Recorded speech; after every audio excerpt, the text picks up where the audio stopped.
Good evening. Happy Matzah number 7.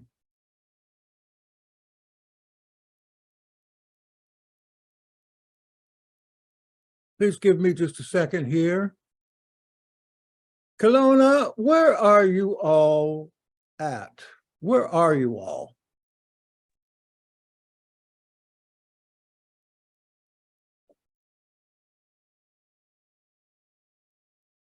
Where are you in Canada?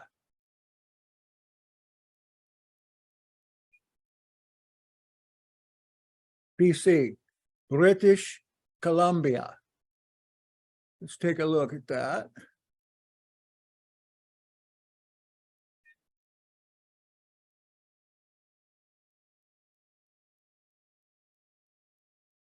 Ah, yes.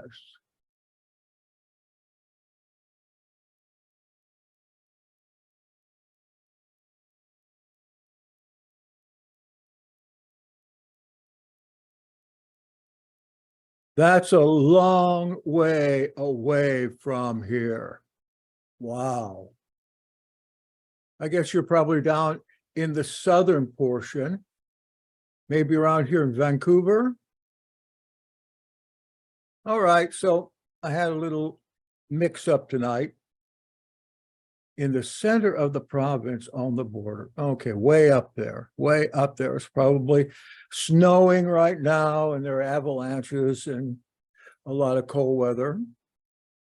But my air is not so bad. We were going to do something tonight anyway, as this is Matzah 7 on the Dead Sea Scrolls calendar.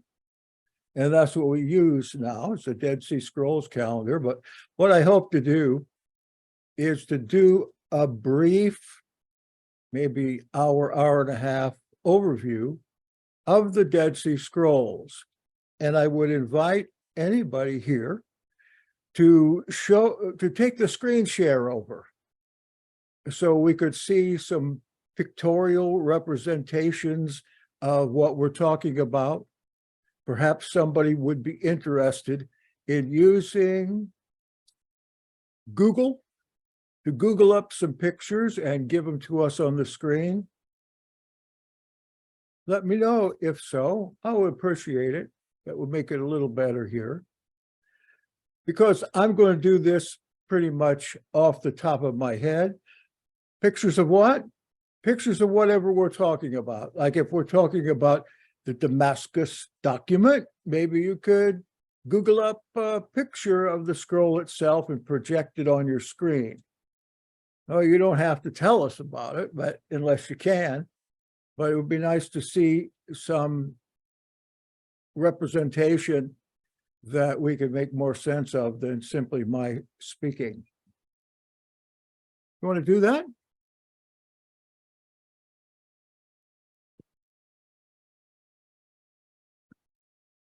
Because all I'll be using is a list of topics that I put down while Trelly was doing something else. So we shall begin. Father of lights, be with us, your lights on earth, that we might see what's good about these things and what's not so good, if there is no good in them, and open our minds to new teachings, new learnings from the provenance, from the original movement that brought forth what we are trying to do today. Let us be in unity, in echad, one with another, as the future reveals itself to us in the world. Amen. Maybe you've been thinking about why we have called our organization the Yahad, Y-A-H-A-D. Better pronounced Yahad, with a little bit of throat there in the H.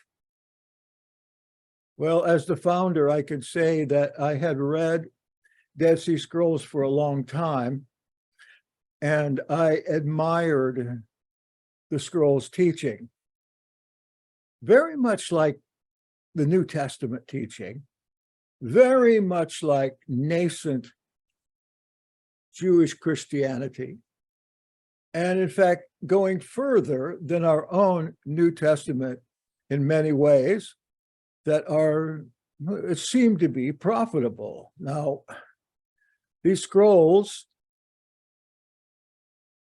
they have been dated to a period of between about 350 BC to 100 AD, 450 years.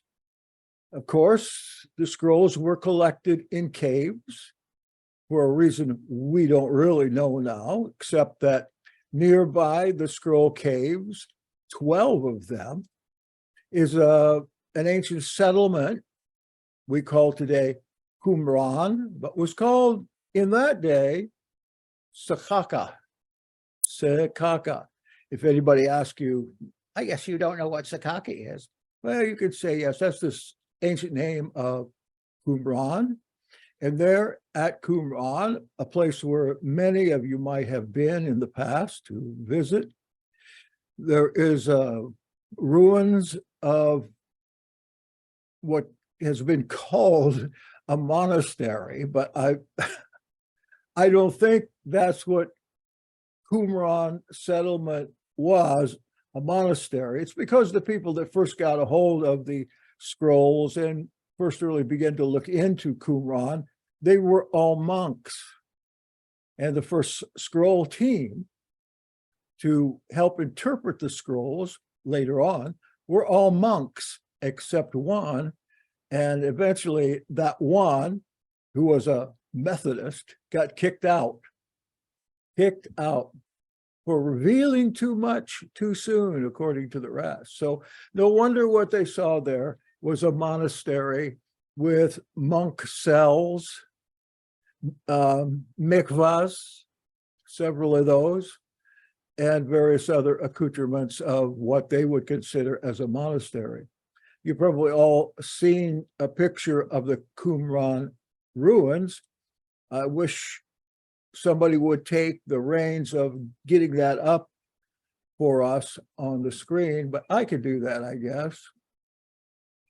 But I'm pretty sure that everybody here has already seen as much of Qumran as there is to show. See if I can find a good picture here. Yeah.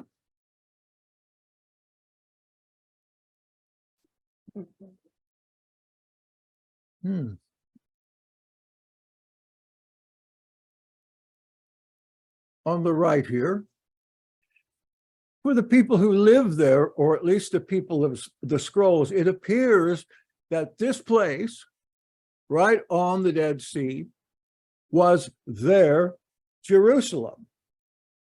In fact, it's looking more and more like these people represented the most ancient Judaism, the normative Judaism for the most ancient times of Judaism. As I say, the scrolls themselves go back about 350 BC. And we hear, or we read in a couple of the deuterocanonical books, that is the middle canon, what often called the Apocrypha, that perhaps named there as Hasidim, or the pious, were probably these kinds of people, but we're still not sure. Obviously, in this place, though, they lived apart. They had nothing to do with the temple culture that was in Jerusalem during their time of existence. Nothing to do with that. They had their own, shall we say, canon, although there was no such idea as a canon in their day as there is in our day. They had their own sets of books. They probably had the very first representation of the Torah, which is called the Temple Scroll today, predates Deuteronomy and is given to us, that is the Temple Scroll, in first person, commandments coming straight from the mouth of the God they named Yahweh, or received the name of Yahweh. I'm dry.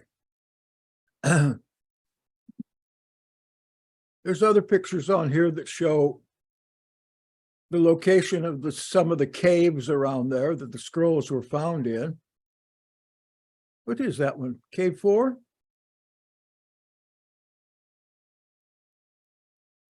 I was intensely interested in this when I got to go over here and tour this area.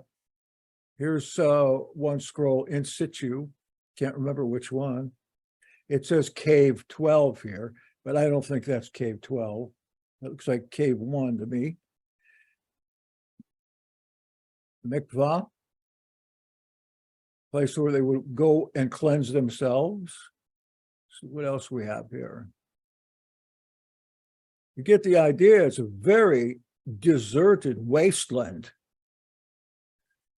And though we suppose some of the people lived there in what become a ruins, I would say most of the adherents to this sect probably lived in all the caves around the Dead Sea area. There are a lot of them. As you can see, here's a couple right in this picture. Scrolls were found in 12 caves. The 12th cave just recently, within the last couple of years.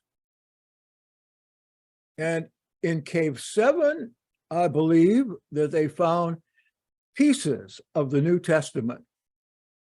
You won't find that teaching very popular, but from what I've read, I'm convinced that there were actually pieces of Romans, the Gospel of Mark, the Timothy's in cave number 7, in a pot that had inscribed on it, Roma, Rome.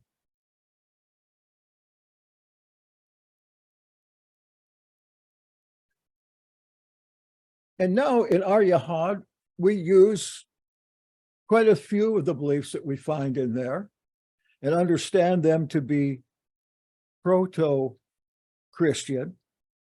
Of course, there were no Christians at that time, unless you call them Messianics.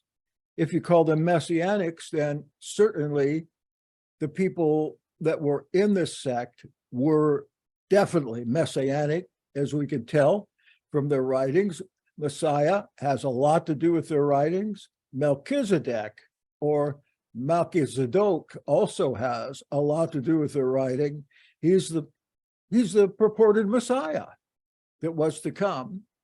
We find that in one of the texts, 11Q11. And in fact, if you read the second coming of Melchizedek, you really get in mind that the writer of Hebrews is actually writing to these people to convince them that Melchizedek has already come in the form of Messiah Yahshua. They believed in two spirits in each person, and I've pretty much taken up that belief too. An evil spirit, a dark spirit, and a light spirit. Those two vie for a person's being, their soul, during the time that they're living here. And they often judged the people in the sect by how many parts light and how many parts darkness in them. We also use the scrolls in our liturgies, that is the Siddur, or the service order that we use on our Shabbat services every Shabbat at 11 o'clock. Eastern Time. And you notice I haven't yet spoken of what these people called themselves, but primarily they are called today Essenes. We find that word in a couple of the historians of that time, namely Philo in Alexandria and Josephus he's also in Alexandria or in Rome. Thinking that that word comes from the Hebrew word choseh, which means a person that does something, not just a listener, not just an attender, but somebody that's doing something. And we understand that what they're doing is something in the course of serving their Elohim. They believed in the angels and that the angels were present with them in whatever they did and in their services.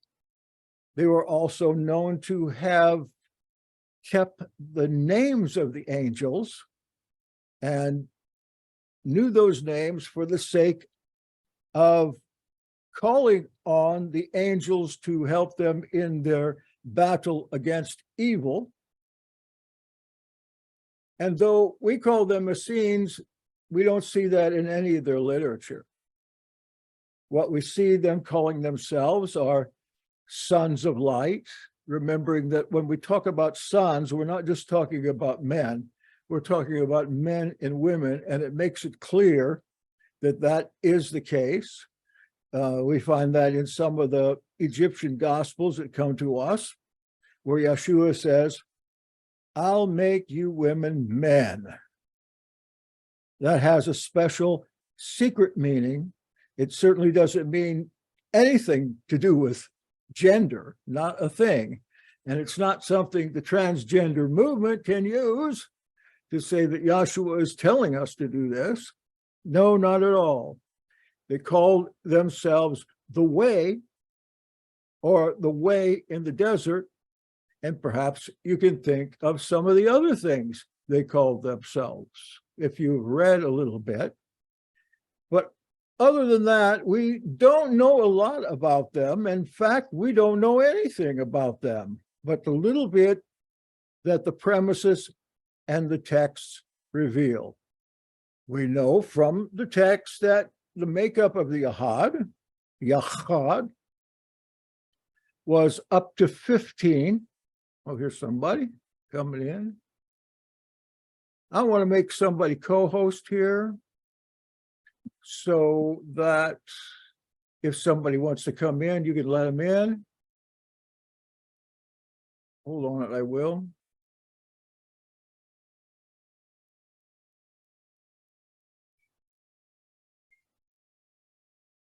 Kenneth, you've got it. If you have to leave, just let me know in the text or something, and I'll give it to someone else. I don't want to keep you up past your bedtime. So I was saying we know a lot. We don't know a lot. In fact, we know nothing. But they started out with 15 men. They probably started with a minyan of 10. Women at that time, of course, were not serving on councils, but were given the opportunity and responsibility to raise children and be good wives. And that's about all that they could do, except there is something that folds into Matzah Feast right now concerning that. And that is, remember, in the story of Yeshua's passion, he says to somebody, go borrow a donkey from the guy that's carrying water. We know that he's in the Essene quarter in Jerusalem, where the Essenes lived in his time.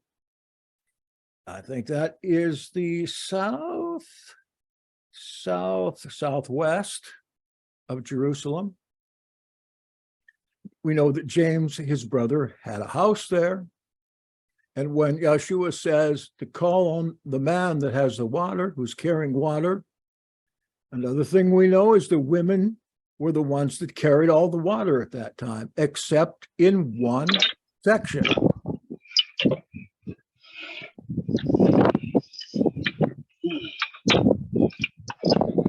Hello, can you turn your mic off? Okay, mute.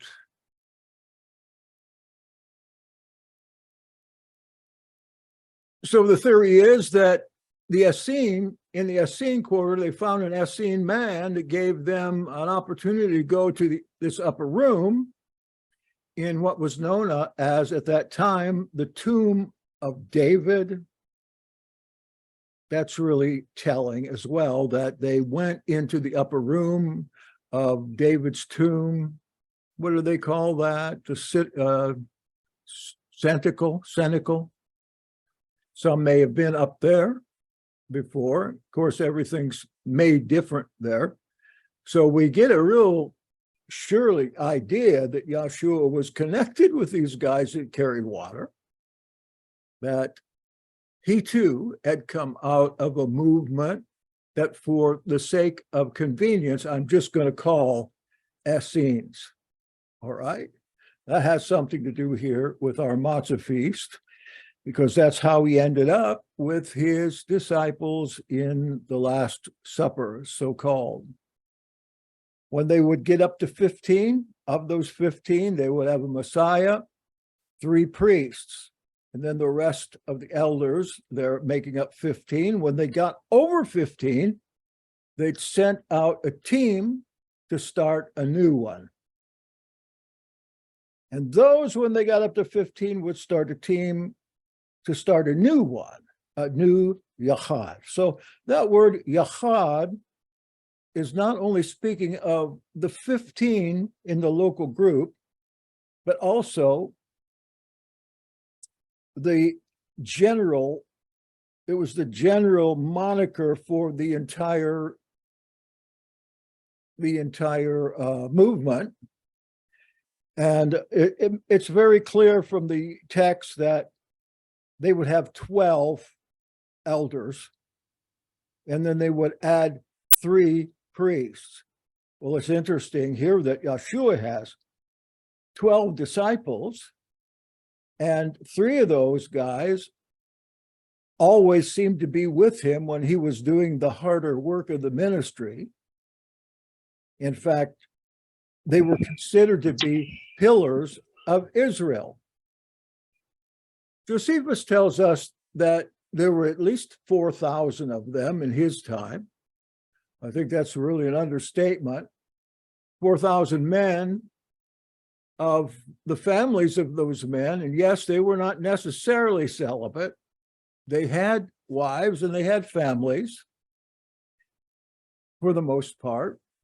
They would get a break from their solitude at Qumran or many the other wilderness camps that they enjoined in, to go home several times a year and make more children if they wanted to.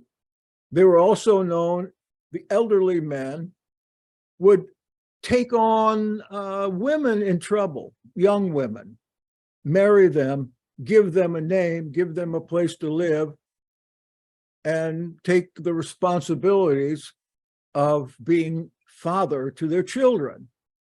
This is very interesting when it comes to the story of Mary, or Maria, and her having been spoken to by an angel about having a son. In fact, that Magnificat, it's called, in Luke chapter 2, is nearly a direct quotation from the Dead Sea Scrolls there, the angelic invitation to Mary, Magnificat. Trying to think of how it goes. I'm real nervous now, of course. My soul doth magnify the Lord. and my spirit hath rejoiced in Christ my Savior. For he who is mighty has done great things, and holy is his name. That whole speech right there is found almost word for word in the Dead Sea Scrolls, as though Luke did a little plagiarism to get it in there. The Essenes lived all over the place, all over Israel. We even find them back in the time of the Maccabees, being 165 or so BC. They are called in the books of the Maccabees Hasidim, pious ones, as I mentioned. Scholars today consider these people to be the keepers of what might be the original normative Judaism. The Judaism today, rabbinical Judaism, was a sect from Syria and Persia that came in to the house of Israel from outside and brought a lot of their own beliefs from the primary religion of those places, Zoroastrianism, and they merged into Israel. And let me see, they actually, by the 1st century BC, they had taken over the temple from the Zadokites. They had taken over the entire religion that we call Judaism today. And among the Pharisees, by the time when Israel was destroyed in 70 AD, these Pharisees, whom it looks to me like Joshua pretty much hated from Matthew 23, had taken over all of Judaism. They made deals with the Romans who occupied Israel at that time, and the Romans let them take over Judaism as long as they would be peaceful. And they changed the rules. They changed what we call the Bible today. They changed a whole lot of things. We have rabbinic Judaism today, which is really not very much like the makeup of the original nascent Judaism that the Essenes practiced. As our preacher always says, that's not Bill, that's Bible. This isn't Jack. This is history. One thing about these people was, as I mentioned, they were very messianic. They were expecting Messiah to come at any time. And by the looks of the literature, their Messiah, as I mentioned, was Melchizedek, king of Salem, and that's a whole other story. Sometimes you might want to go over that with me. It's an incredible story of Melchizedek and of Egypt and Moses and Abraham.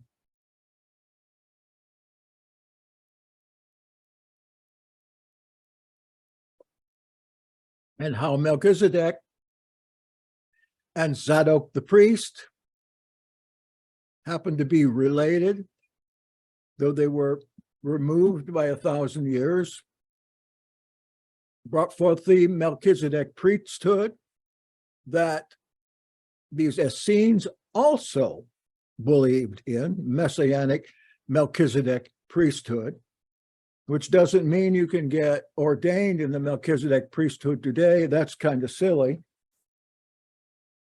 But that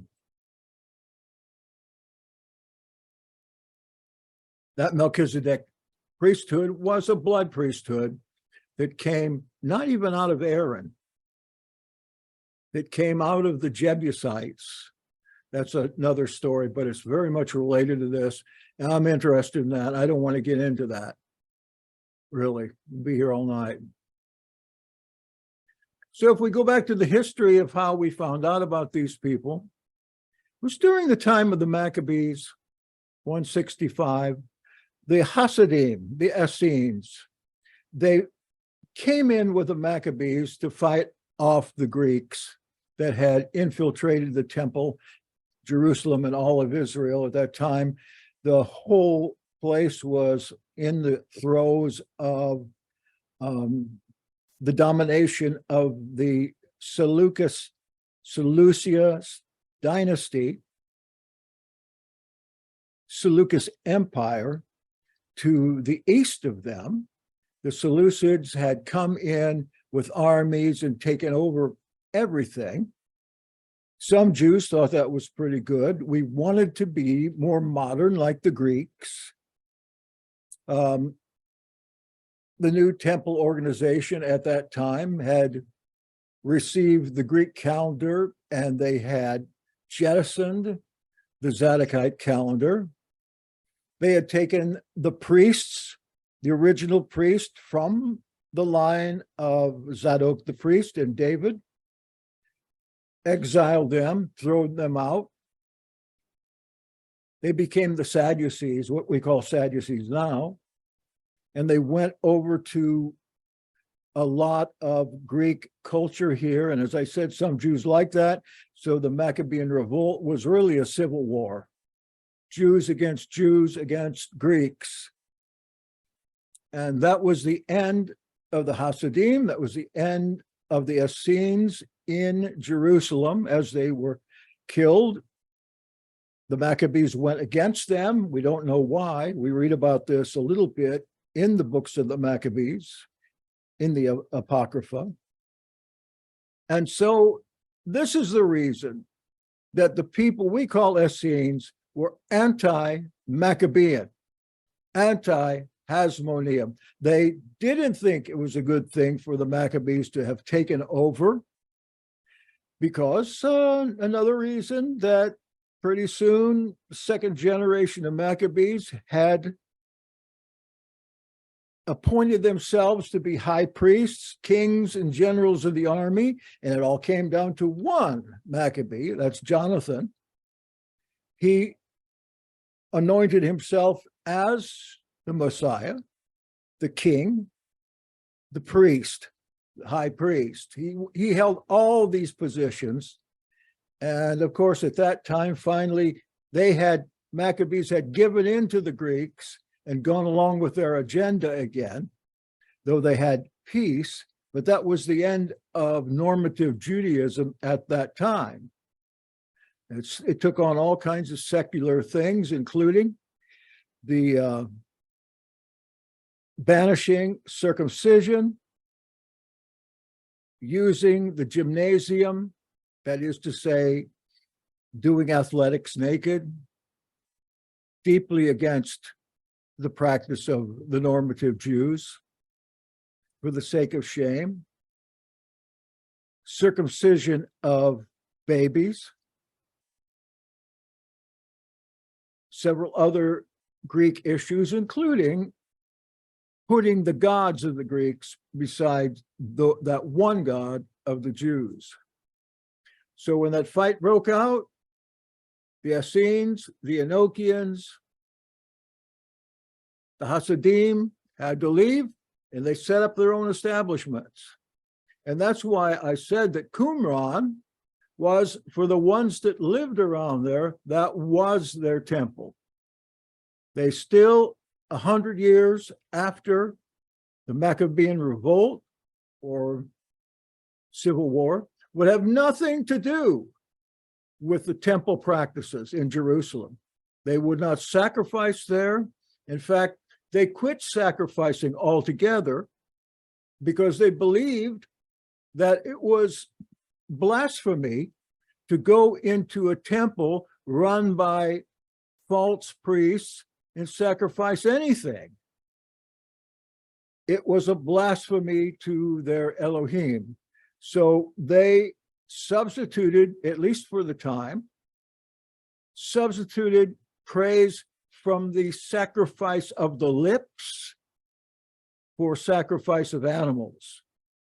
Their hope was that Elohim would put them back in as the righteous priests in Jerusalem, and then they could start the sacrifices of animals again, but that never happened.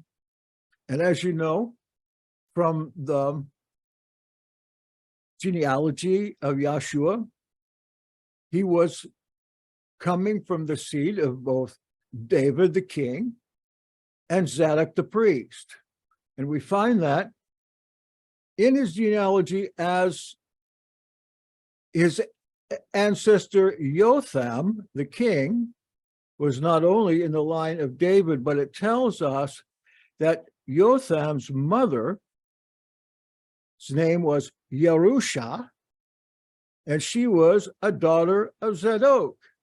So if Yahshua gets his priestly heritage from any place, it's from there. And don't forget that Yahshua's brothers would also have the onus put on them as priests, and therefore, as contenders for kingship and priesthood in Israel, they were wanted. They were criminals from the time they were born. Their lives were in jeopardy. That's one of the reasons we don't know anything about Yahshua growing up, though we have some good theories, or James the Just growing up, or Simon the Zealot, who was also in that line growing up. And as it turned out, in the end, all three of those were executed through the manipulations of the temple priests of that time. Please forgive me, but I've got a drink. I'm very dry.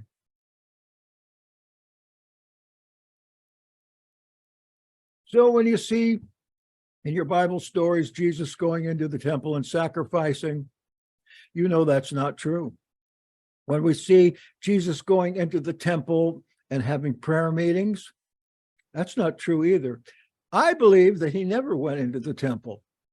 In fact, I don't think the New Testament anywhere says that he did. It says he was on Solomon's porch, which is not in the temple, or he was out on the steps teaching of the temple, not inside any place. I don't think he would go in there. And I think I looked this up only one time in the New Testament. Does it say that he was in the temple? And even that one is up for interpretation.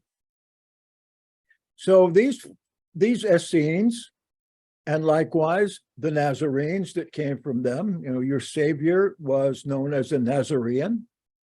They had nothing to do with the temple, but they were persecuted by the temple. And Josephus says that even as priests, the temple denied them their salaries. I talked a few weeks ago about the fact that tithes are for the priests. And in the time of Yahshua, the temple collected all the tithes for the whole land and were to dole those tithes out to the priests all over Israel as their pay. And Josephus says that the priests in Jerusalem did not do that for the poorer priests. James, Simon, Yahshua, they would have been part of that. They did not pay them their part of the tithes. Got to the point where those kind of priests would starve to death, according to Josephus. No money could be had. And this is probably a good enough reason to be a messianic rebel or a zealot, because you weren't getting paid, just like we people who have paid into Social Security all our lives are being told that we are on the dole here. It's ours, we paid for it. It's the same way with them. Those that are in the priestly line, it's ours by the word of Yahweh. That's ours. Give it to us. So a rumor about their celibacy, which I just told you a minute ago how they were married and under what situations, but some of them, of course, were celibate. Of course. Remember that the Dead Sea Scrolls Committee internationally were all priests. they were all supposed to be celibate, though they may well have been rolling around with each other. Today, the Pharisees came from a sect called Masoretes. They were put by the administration of the Pharisaic group in charge of redacting and interpreting and translating the Bible, Hebrew Bible. And we find that they had made many changes in the Bible when we found in the Dead Sea Scrolls a full cadre of biblical books between what is our Masoretic text of today, the Pharisaic text, and going back to the ancient Bible from Qumran, we find a plethora of changes. And I'm only going to mention one because it's important. Understand that normative Judaism of the time of the Maccabees and before used a calendar that was solar, utilized 364 days a year for that calendar. And we only discovered this when the Dead Sea Scrolls came out. And we in the Yahad, we have studied this for probably about 5-6 years now to make sure we're on the right calendar, because we have found that that is, by looking at Ezekiel 40 through 44, that calendar is important. And to use some other calendar when the original one that Yahweh anointed in the first place, what scholars today call the perfect calendar, is a means of disobedience.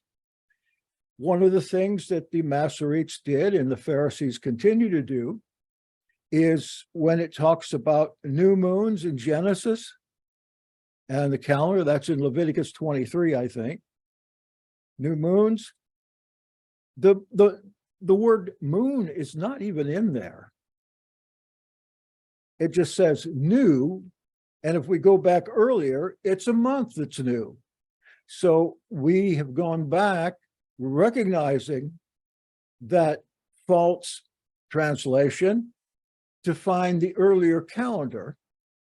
And though the normative Judaism calendar today and the Zadokite calendar that we use is off just a little bit this year from being the same, many years it is from a week to a month off. For we are keeping a calendar that's perfect in its consistency, whereas the Jewish calendar of today has to be calculated every time, every year. And not only that, but there's no way people like you and I can even do it. It takes an expert somewhere to calculate the Jewish calendar. So if you're using the moon calendar, you might want to look into that yourself. If you want some literature to check out, I've got it, and I'll be glad to send it to you. You make your own. You make your own judgment as to the calendar. Okay.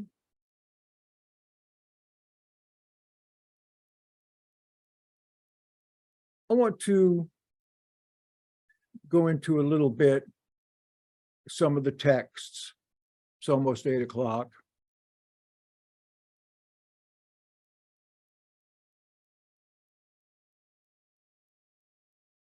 Most of the texts in the Dead Sea Scrolls are partial because the scrolls have, by and large, been mutilated by rain, by the climate, by laying in caves for thousands of years. And so many of the scrolls, most of the scrolls are very partial.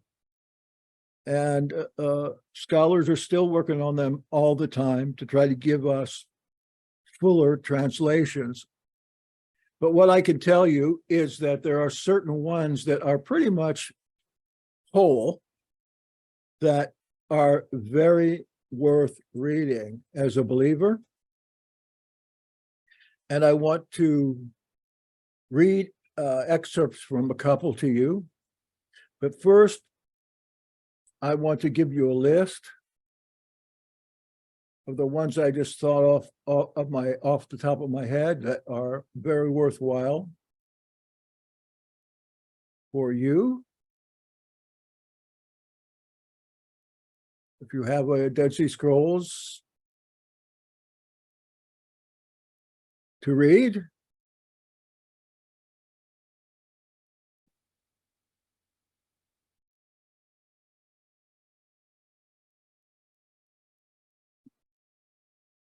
Temple Scroll, War Scroll, Thanksgiving Hymns, the Yahad or Community Rule, that Damascus Document, and the Miksat Ma'asa HaTorah, some of the works of the law.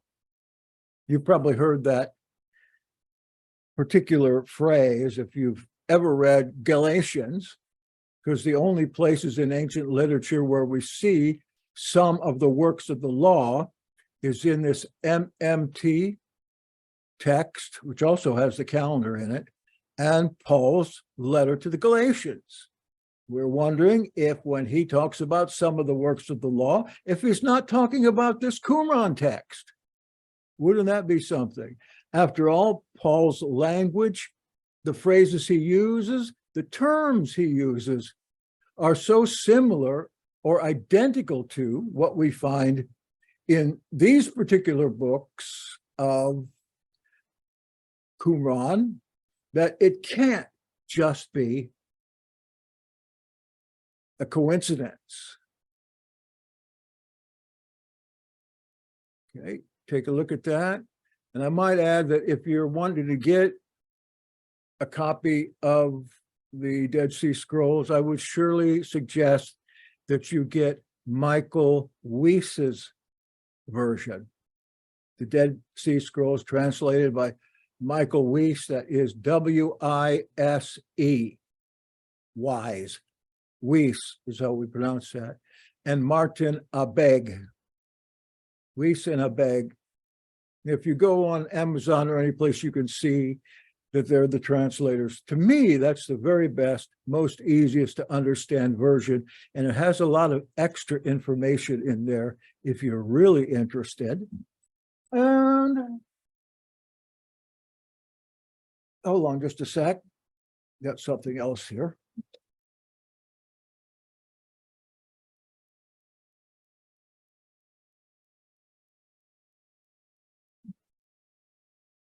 If you're looking for the best compendium of knowledge in short of the scrolls, I'll show you this book right here. If I here, I might have to take the background off of here.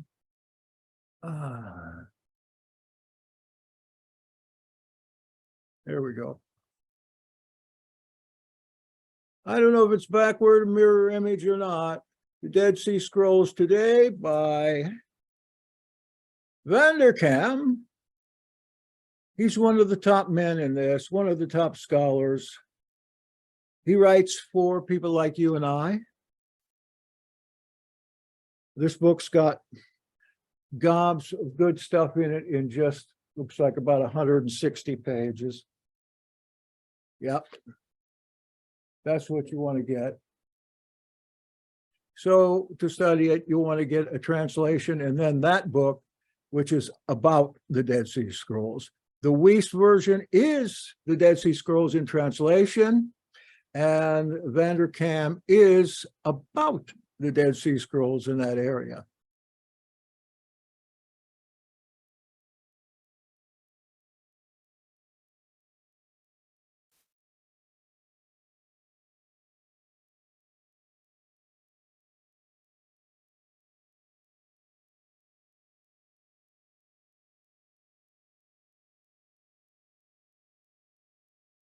Okay, let's start with the Thanksgiving Psalms.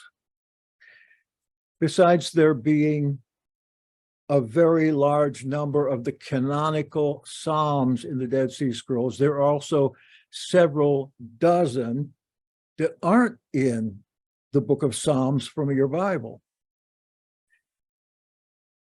And there is a collection of Psalms written by the teacher of righteousness, who was the head of the Qumran group at one time.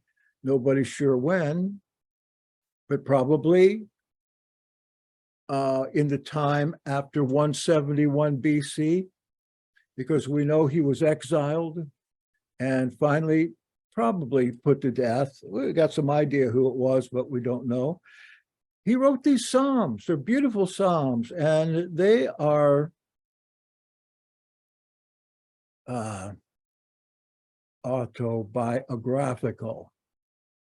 He talks about his challenges, his terrors, his hopes. Some of them are all together. Some of them have the entire Psalms, and they're great to read. They're great to read. They're great to put to music. Actually, I put one to music, and I want to play that for you. Listen to the words. I tried to put it in kind of a contemporary Jewish idiom. Let me find it. Okay.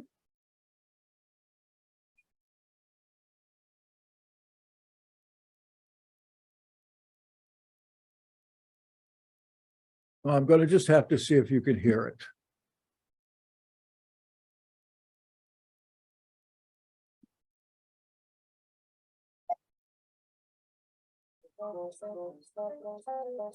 Can you hear that?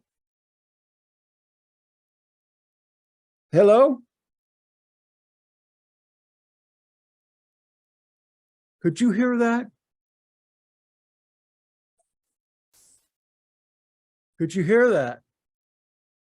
Is there anybody there? Okay. Yes. Yes. Yeah, please just speak up if you can. Okay. Listen Yes. carefully, because I'm going to ask you a question when we get done.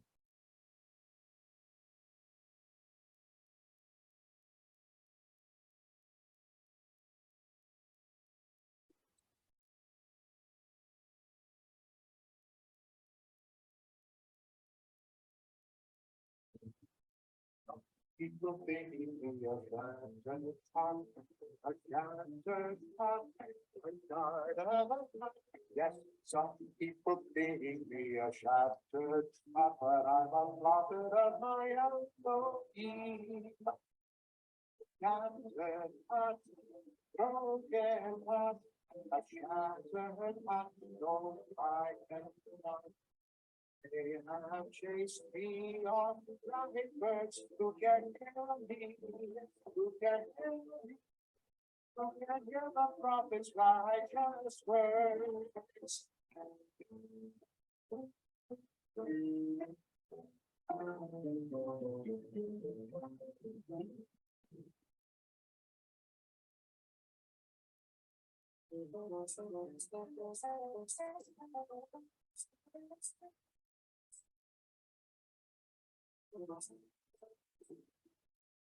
What is the will I accept but you? Accept the truth, my heart of the truth. Most preachers will not even hear the truth. So I'm a rebel in your righteousness.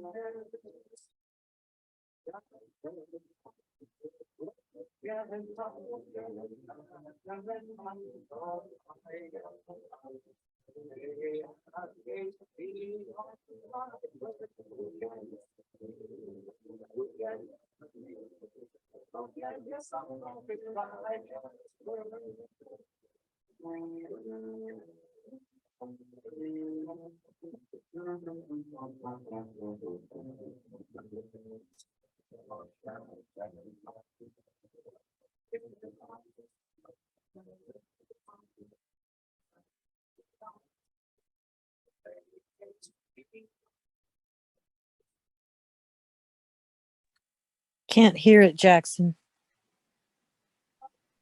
Can't Cannot hear hear. it? What happened? Well, at first it was, you couldn't make out the words. It's kind of cutting in and out. Oh, really? Yeah. Well, that's crappy. See what I can do about it. Actually, I maybe. like the melody though. The melody, I could hear the melody, but not the words. Oh. Hold on a second.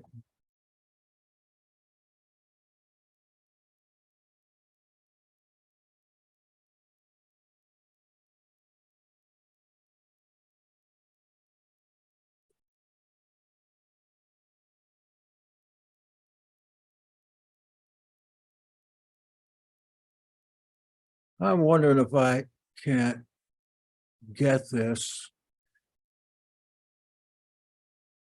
to a size that I could send to you. I'll give it a try and take a look.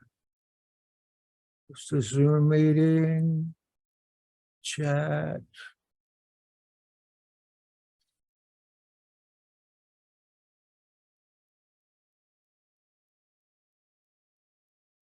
Okay.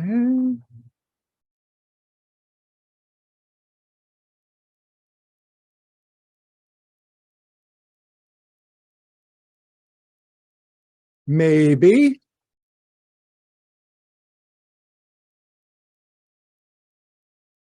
Maybe.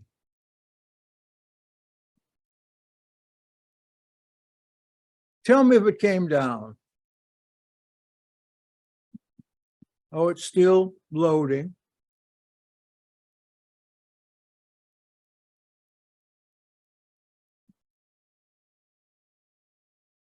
There it goes.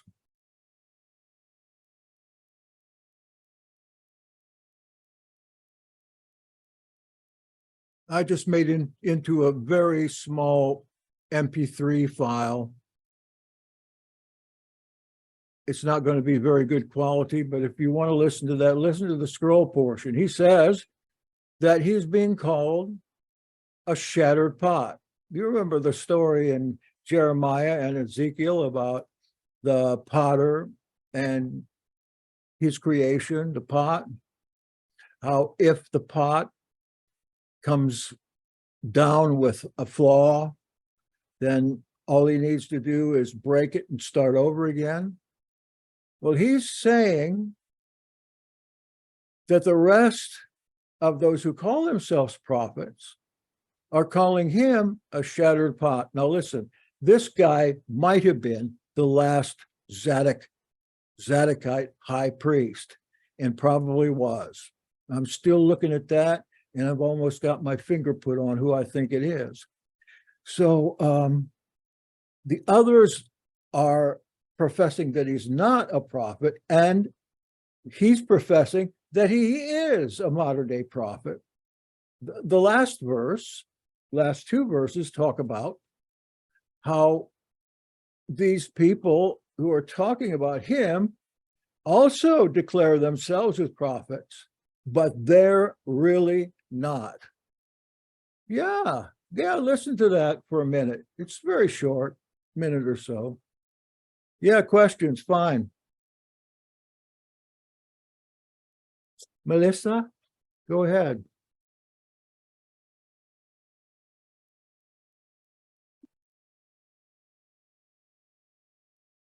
What do you mean I'm fast? I think I'm just bumbling along here.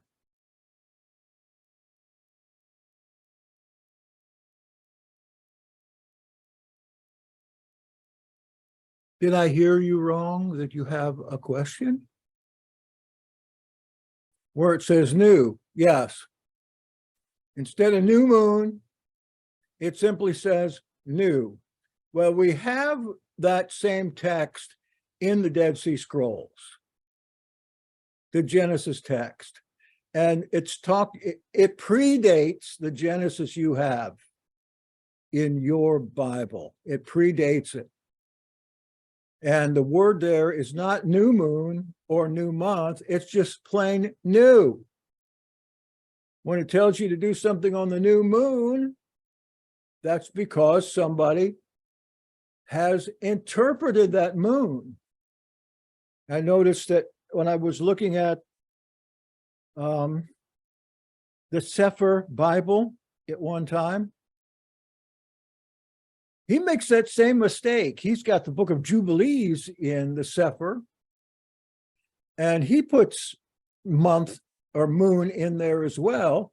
And most of Jubilees is talking about the new month in terms of the Qumran calendar, which is a solar calendar, not a lunar calendar, because of the context in the Dead Sea Scrolls, which predate the Masoretic Hebrew text. And the people of the Jubilees used a solar calendar, which same one we use today, insofar as we know. So what I'm saying is, both the Pharisees and the Sadducees had their own calendars in the time of Yeshua. The Sadducees don't exist anymore, but the Pharisees exist, and that's what we have in Rabbinic Judaism. That is the evolution of the Pharisees.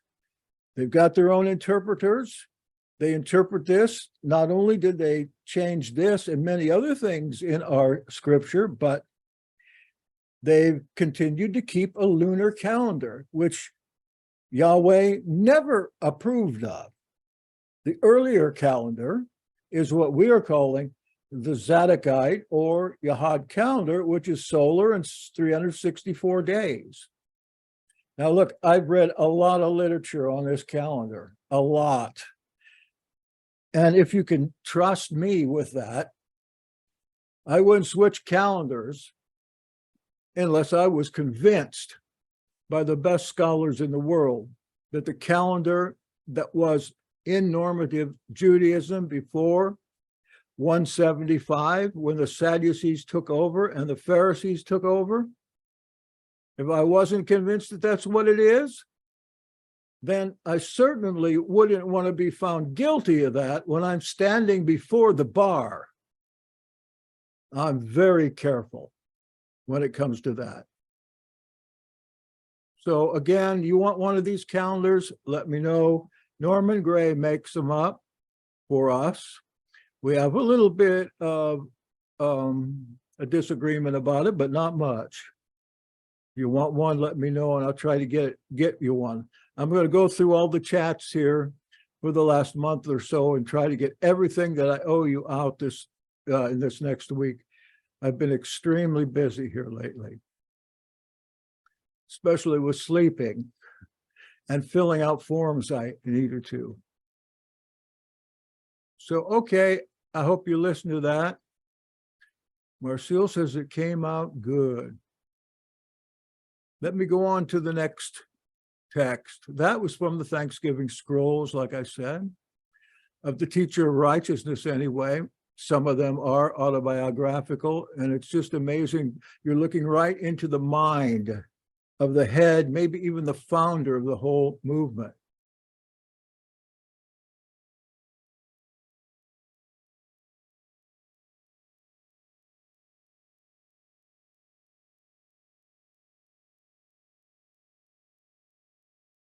Give me just a moment.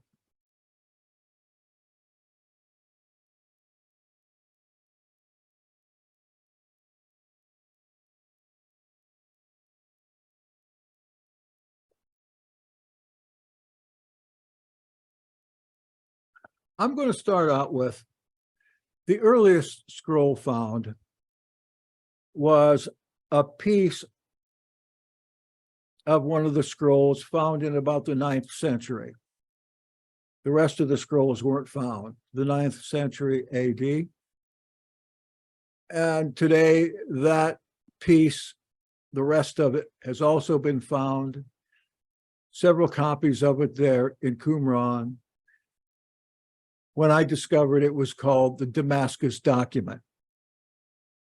It is designated CD, Cairo, Damascus. I want to read a couple pages of this because it gives you the teacher of righteousness's idea of how the Dead Sea Scrolls sect began after they were exiled. As I mentioned before, they were exiled. Half of them went to Egypt, the other half went into the wilderness of Syria and started wilderness camps. They lived the most impoverished life you can imagine, seeing as how they had, when they were working in the priesthood, they had everything. Now they're going out into the desert, facing the terrible weather, facing poverty and lack of food and water. And here is the exhortation from the Damascus document. I'm going to read a couple pages is all. In fact, I have this recorded. Oh, well, I'll go ahead and read it. Listen, all you who recognize righteousness, consider the deeds of Elohim. When he has a dispute with any mortal, he passes judgment on those who spurn him. For when Israel abandoned him by being faithless, he turned away from them and from his sanctuary and gave them up to the sword. But when he called to mind the covenant he made with their forefathers, he left a remnant for Israel and didn't allow them to be exterminated. Hey, you can take this in a primitive way, or you can take this as a prophecy for today, either way. But he's talking about historically what happened to him and his group. And unless you know a little of the history, that might get past you. Continuing, in the era of wrath, 390 years at the time, he handed them over to the power of Nebuchadnezzar, king of Babylon. He took care of them and caused to grow from Israel and from Aaron a root of planting, a Nazir, to inherit his land and to grow fat on the good produce of his soil. They considered their iniquity, and they knew that they were guilty men and had been like the blind and those like those groping for the way 20 years. But Elohim considered their deeds, that they had sought him with a whole heart. So he raised up for them a teacher of righteousness, Morezedek, to guide them in the way of his heart. He taught to later generations what Elohim did to the generation deserving wrath, a company of traitors. They were the ones who departed from the proper way. This is the time of which it was written, like a rebellious cow, so rebelled Israel. I'm going to leave out the footnotes here. When the man of mockery appeared, who spit lying waters upon Israel, he led them to wander in the trackless wilderness. He brought down the lofty heights of old, turned aside from the paths of righteousness, and shifted the boundary marks that the forefathers had set up to mark their inheritance, so that the curses of his covenant took hold of them. Because of this, they were handed over to the sword that avenges the breach of his covenant. For they had sought flattery, choosing travesties of true religion. They looked for ways to break the rules. They favored the fine neck. They called the guilty innocent and the innocent guilty. They overstepped covenant, violated Torah, and they conspired together to kill the innocent. For all those who live pure lives, they loathed from the bottom of their heart. So they persecuted them violently and were happy to see the people quarrel. Because of all this, Elohim became very angry with their company. He annihilated a lot of them because all their deeds were uncleanness to him. That may be speaking of the Pharisees.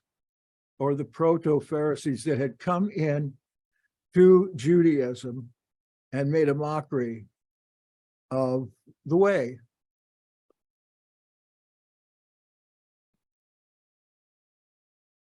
We continue. Now listen to me, all members of the covenant, so I can make plain to you the ways of the despicable, so you can leave the paths of sin. Elohim, who loves true knowledge, has positioned wisdom and intelligence in from him. Ingenuity and true knowledge wait on him. He's very patient and forgiving, covering the sin of those who repent of wrongdoing.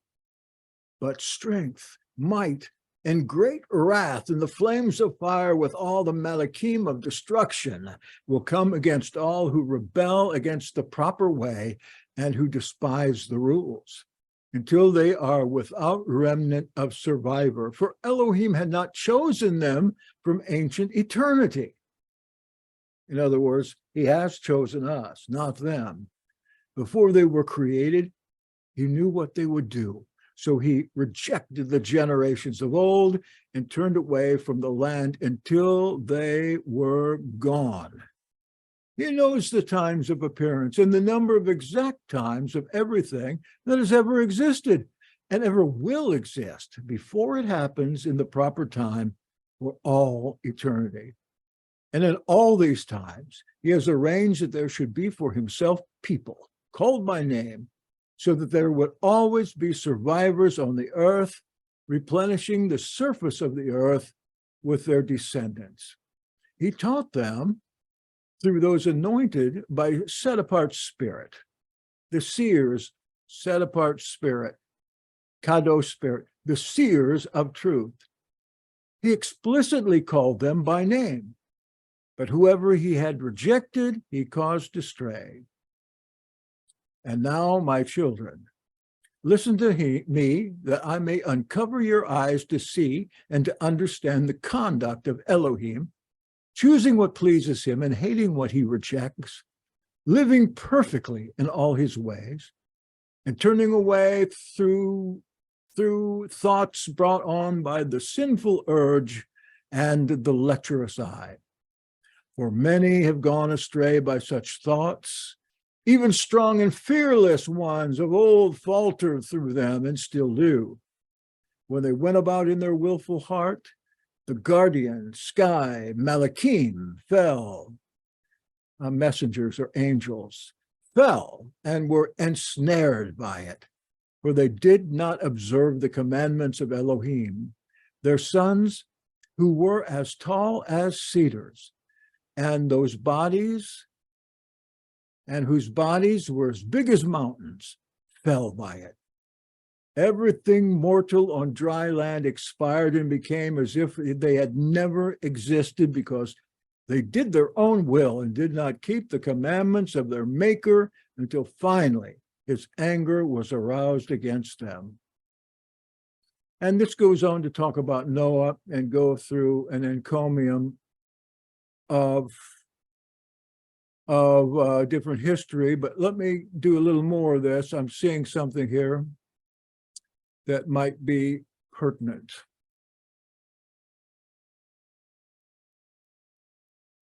Although they had wallowed in the sin of humanity and impure ways and said, surely this is our business, Elohim in his mysterious ways atoned for their iniquity and forgave their transgression.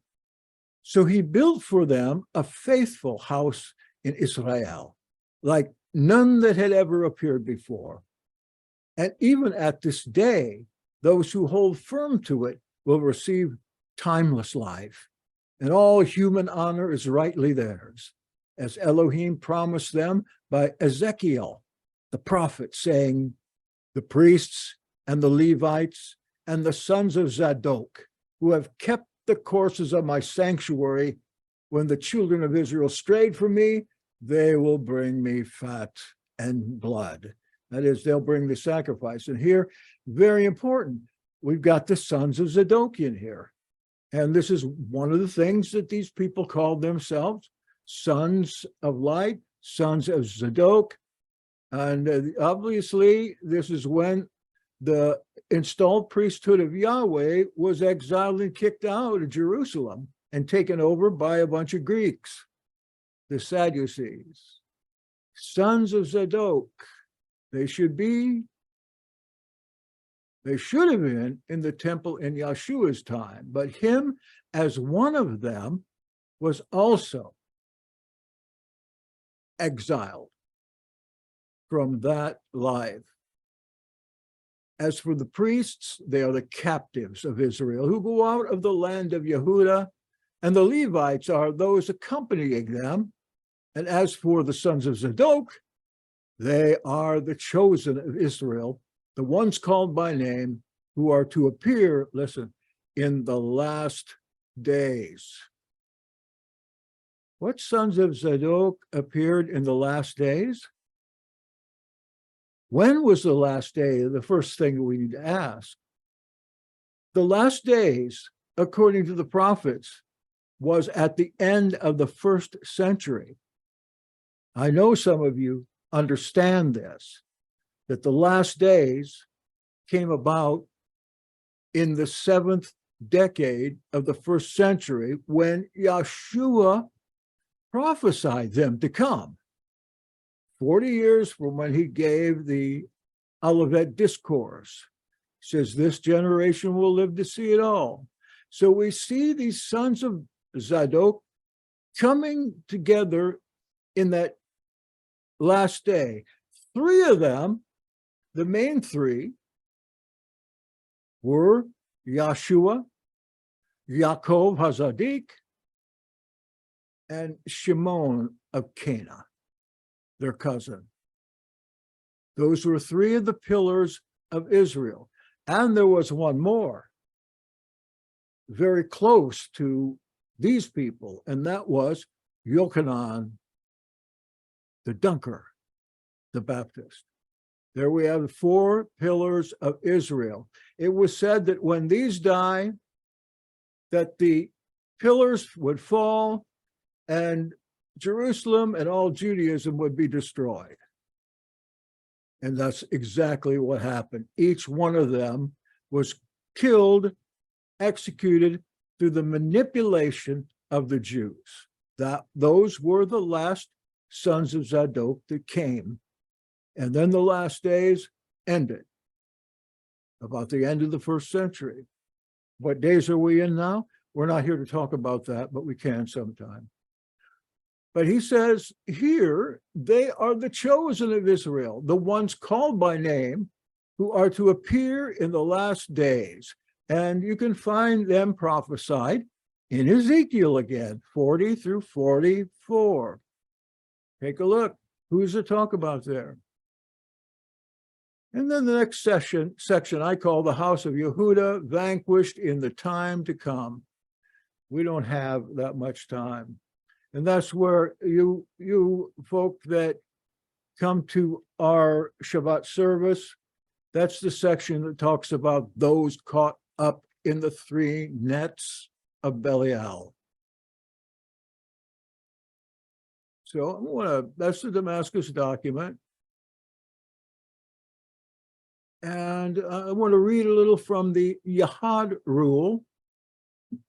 That's another one of the foundational documents here in the Dead Sea Scrolls. A document, again, that is pretty well complete because there's so many copies of it, 13 of this coming up one. The Yahad rule, also called the community rule, or in Hebrew, Serek HaYahad, Serek HaYahad. All right. I think in Weiss, Abeg, and Cook's translation, they call it something like Charter of a Jewish Sectarian Association. And the siglum is 1QS.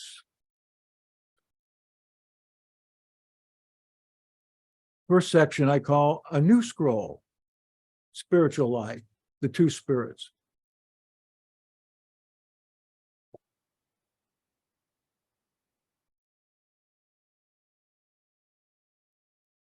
a scroll belonging to the teacher, who is to illuminate all the children of light by instructing about the character and the fate of each person, including all their spiritual gifts with signs following, all their history, family by family, and their visitation for discipline, as well as seasons of shalom.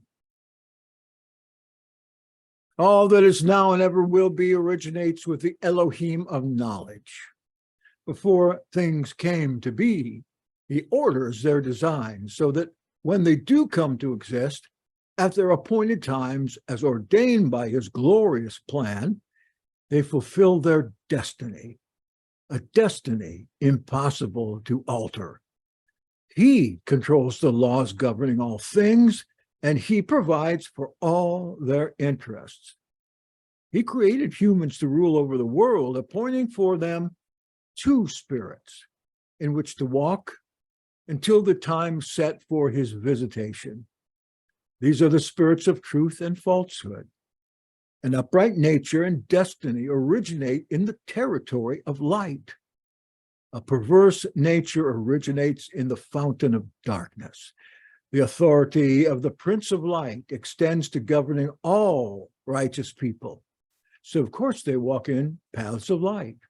Likewise, the authority of the Malak, the messenger or angel of darkness, grips the government of all vile people.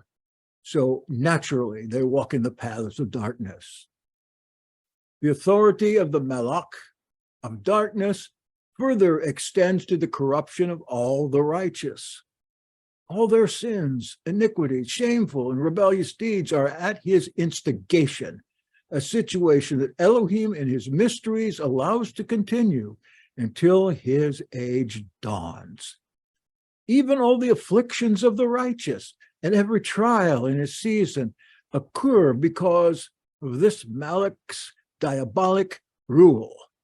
All the spirits allied with him share but a single resolution: the children of light must be caused to stumble. Yet the Elohim of Israel and the Malak of his truth aid all the children of light. It's actually he who created the spirits of light and darkness, making them the foundation stone of everything done, their impulses, the reason for every act. Elohim's love for one spirit endures forever. He will always be pleased with such acts, but the counsel of the other he hates, despising its every impulse for all time. A little more. Here are their operations in the world. One lights up a person's mind, straightening the pathways before him in true righteousness, causing his heart to respect the laws of Elohim. This spirit produces humility, patience, great compassion, continued goodness, insight, understanding, and powerful wisdom resonating to each of Elohim's works, kept by his constant faithfulness. It produces a spirit knowledgeable in every plan of action, zealous for the laws of righteousness, devoted in its thoughts and unfaltering in purpose. This spirit encourages plenty of compassion on all who hold tightly to the truth. I want the spirit and magnificent clarity combined with an instinctive hatred of impurity in its every guise. Critical spirit? That's the spirit of light. Magnificent clarity combined with an instinctive hatred of impurity in its every guise. It results in humble conduct combined with wide-ranging discernment, with an ability to conceal truth, that is, the mysteries of knowledge. So the earthly counsel of the Spirit works to those ends for those whose character yearns for truth. Let's see here. Here's a very Pauline type of passage from the Yahad rule. The operations of the spirit of falsehood result in greed.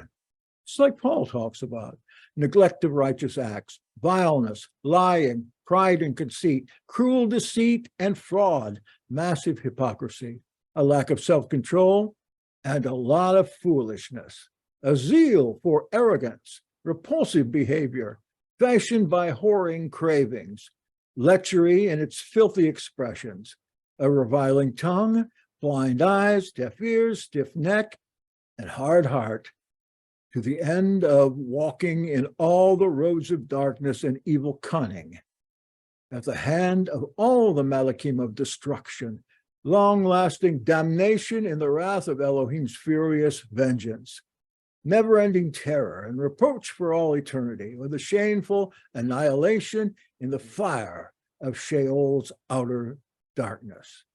For all their generations, family by family, they will know miserable sorrow, bitter evil, and dark coincidences until their utter destruction with neither remnant nor rescue. And there's a like injunction for the spirit of light. But there's much more of this, which I'll let go at this time, but this was part of the first teaching of the people who came into the Yahad, which was a process that took 3 years. The novitiates could not even eat with the elders until 3 years were passed. What they did was they couldn't even live inside the fortress. They had to live in caves outside, wherever they could find, or on the hard ground. Let's see.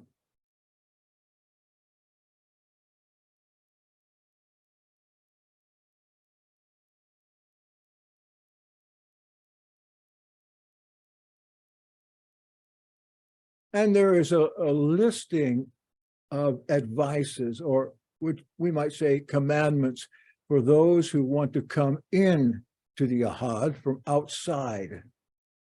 And the ones that do are called Kadoshim, holy ones, Kadoshim. The Messiah is called the Kadosh one as well, the set apart one. Okay, that's enough from that. Time is flying. I'd like to get done in the next 5 minutes or so. I told you that there were Psalms on beyond. How many we have? 150 in the Bible? Let me read a short one to you, Psalm 154. Why isn't this in the Bible? Good question. It's plenty old enough to be in there. Maybe because the teacher of righteousness wrote it. My hands have failed me. I have become dry and weary. My life desolate. My life ebbs away from me. It's poured out day after day. For you have stolen my joy and kept me from prophesying of your wonders and miracles, of the splendor of your name. So I refuse to eat. This is familiar to some through our liturgies. But shall I wander forever? In the desert I am parched. In the dry and weary land, I am brought to nothing. But your word is my refuge, the stream of water in my wasteland. Who can depart from your presence? Who can escape your glory? Even in the fortified cities, you can search for us. Even in the pit, you can find us. So what is a man that you are mindful of him? What is his life that so quickly fades away? I will soon come to dust, but your name lives forever. And that's the way it is with most of the Psalms in the scripture. There is some psalmist who is complaining to start out. Then he speaks of the glory of Elohim, And then at the end, there's some kind of consolation. But what it tells us is that complaint is a means of praise. I mean, you can read any 5 Psalms, and at least one of them will start out with complaint. Or you can read Habakkuk. Think of that. His complaint ended up to be a blessing. In fact, I think Habakkuk was a bigger complainer than the psalmists are.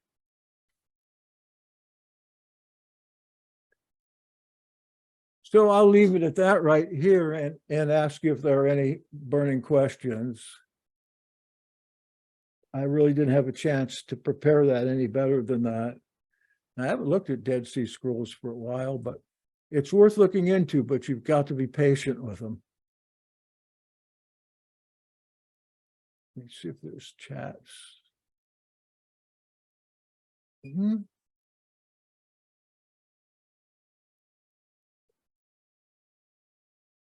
What Dead Sea Scroll is Shattered Pot from? That is from the Thanksgiving hymn. It's the ones, the teacher.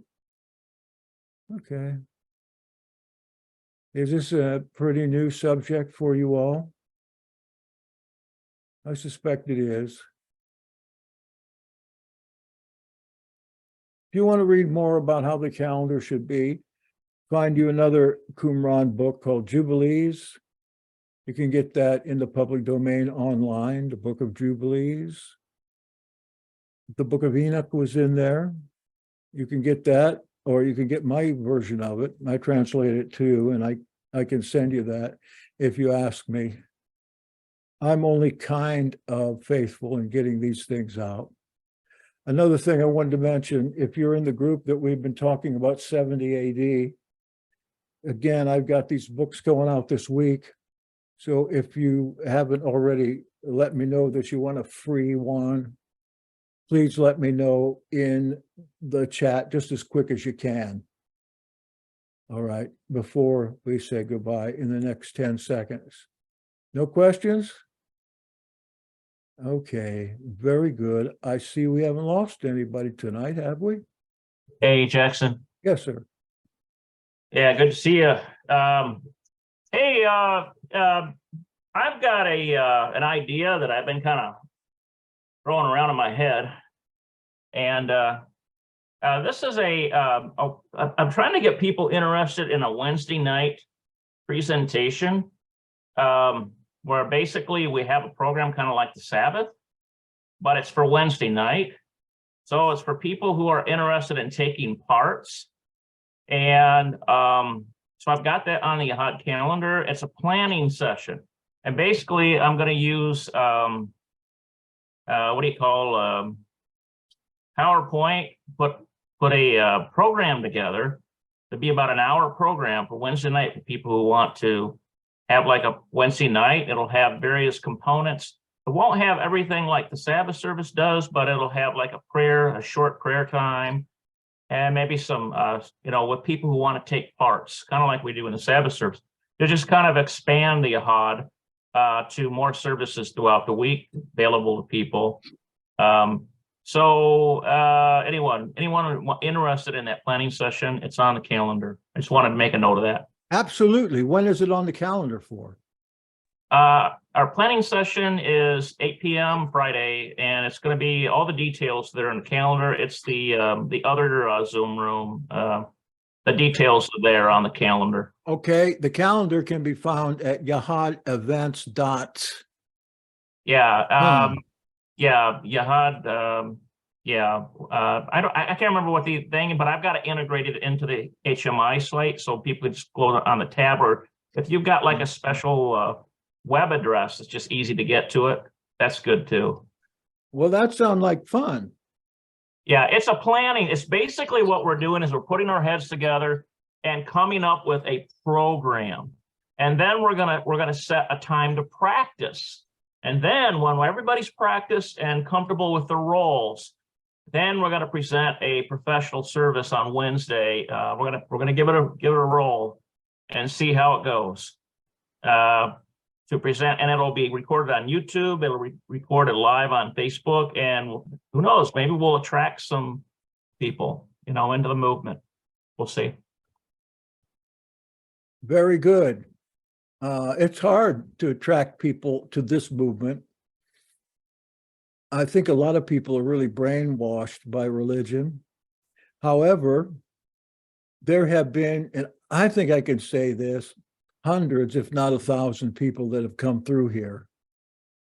Certainly, there have been more than 1,000 that sent questions about the movement and asking for literature that we have to give free about various things, Dead Sea Scrolls, all kinds of different things and books that we've all done. And I'll tell you what, if you have a burning question, you can ask Brother Smith. You can get in touch with him about all the time through an easy, you can ask me through an easy website. Let me put it on here.